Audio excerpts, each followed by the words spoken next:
తెలుగు ఈ రోజైతే ఎమ్మెల్యేలకు సంబంధించినటువంటి ఆటల పోటీలు అయితే ఇక్కడ ఉల్లాసంగా జరుగుతూ ఉన్నాయి.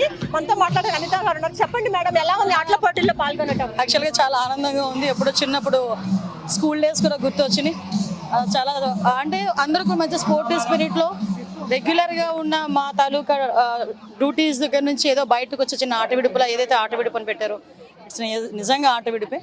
We are enjoying. ఇలాంటి మంచి అవకాశం కలిగజేసినందుకు స్పీకర్ గారికి ప్రత్యేకంగా ధన్యవాదాలు. రోజు రాజకీయాల్లో చాలా బిజీగా ఉంటారు, ఇలా ఆటలు ఆడడం ఎలా అనిపిస్తుంది? వాలీబాల్ ఆడారు, చాలా సరదాగా ఎలా ఉంది? చాలా సరదాగా ఉంది. ఎస్పెషల్లీ అంటే ఆటల్లో గెలిచి ఇంత కిక్ ఉంటుంది అన్న సంగతి తెలియదు, ఇప్పుడే తెలిసింది. అది రాజకీయాల్లో కిక్ ఉంటుంది అనుకున్నారు, ఆటల్లో ఉండదు అనుకున్నారు. ఇప్పుడు అలా అనుకోలేదు, కానీ ఆటలు ఆడి చాలా సంవత్సరాలు అయింది కదా.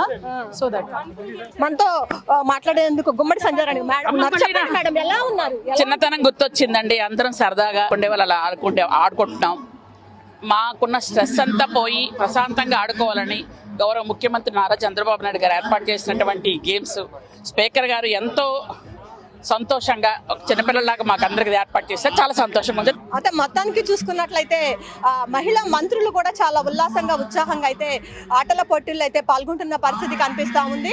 అయితే రాజకీయాల్లో ఇప్పటివరకు తామంతా కూడా బిజీగా ఉన్నాము, ఇట్లా ఆటల పోటీలు తమకు మానసిక ప్రశాంతత ఇస్తున్నాయని చెప్పి వారు చెప్తున్నారు. పరిస్థితి కెమెరా పర్సన్ వెంకట్తో లక్ష్మి, 1 ఇండియా న్యూస్ తెలుగు, విజయవాడ.